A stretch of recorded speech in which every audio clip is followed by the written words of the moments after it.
ఈ రాష్ట్రానికి ఒక ట్రస్టీగా ఉండమన్నారు. చేతనైతే మంచి చేయమన్నారు. చేత కాకపోతే పరిపాలనని దింపేసేసరికి మీరు సిద్ధంగా ఉన్నారు. కానీ ఈ 5 సంవత్సరాల్లో మీరు ఒక్కసారి చూస్తే 1-2 కాదు, ఆ రోజు హైదరాబాద్ నగరాన్ని నేను అభివృద్ధి చేశాను. తర్వాత వచ్చిన పాలకులు ఇలాంటి కక్ష కట్టి హైదరాబాద్ని విధ్వంసం చేసుంటే ఈరోజు హైదరాబాద్ లో ఈ సంపద ఉండేదా అని మిమ్మల్ని అడుగుతున్నా. ఈరోజు అమరావతి, ఇక్కడ విశాఖపట్నంలో అడుగుతున్నా మిమ్మల్ని అందరినీ. ఈరోజు మన రాజధాని ఏదని మిమ్మల్ని అడుగుతున్నా. ఆ రోజు మీరందరూ ఒకే మాట చెప్పారు. అమరావతి నేను ప్రపోజ్ చేసినప్పుడు అమరావతి ఆంధ్రప్రదేశ్ రాజధానిగా ఉంటుంది, విశాఖపట్నం ఆర్థిక రాజధానిగా ఐటీ హబ్ గా ఉంటుందని మీరే సహకరించారు. అవునా కాదా అని మిమ్మల్ని అడుగుతున్నా. ఇప్పుడు చెప్పండి, 3 ముక్కలు ఆటాడాడు ఈ ముఖ్యమంత్రి. అమరావతిని సర్వనాశనం చేశాడు ముఖ్యమంత్రి. ఈరోజు ఇక్కడికి వచ్చి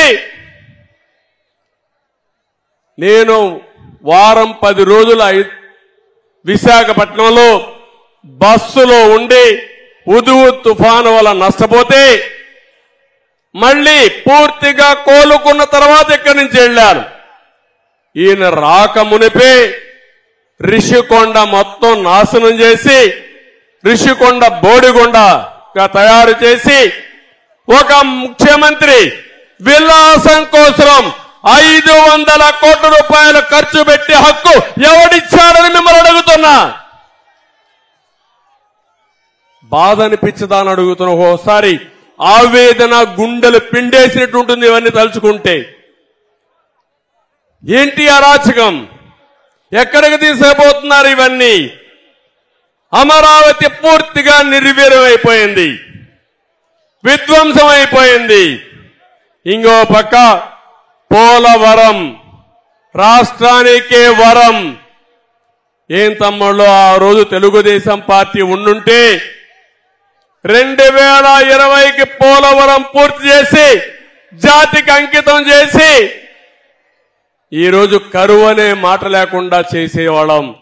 అది పోయింది. ఇంకో పక్క విద్య, వైద్యం, ఆరోగ్యం అన్ని కూడా మీరు చూస్తే వ్యవస్థలన్నీ భ్రష్టు పట్టాయి. ఇప్పుడే పవన్ కళ్యాణ్ గారు ఒక లిస్ట్ అంతా కూడా చెప్పారు.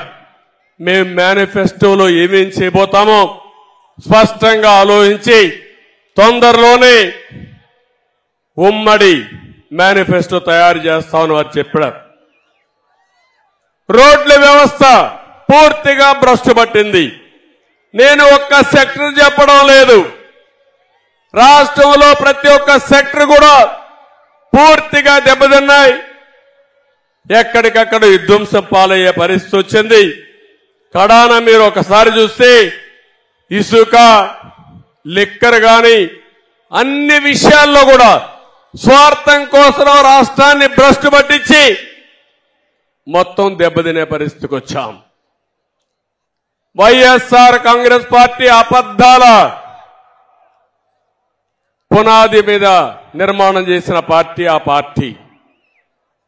నేను అడుగుతున్నా, ఎన్నికల ముందు ప్రత్యేక హోదా సాధిస్తానని చెప్పారా లేదా? మీరు సాధించారా అని అడుగుతున్నా.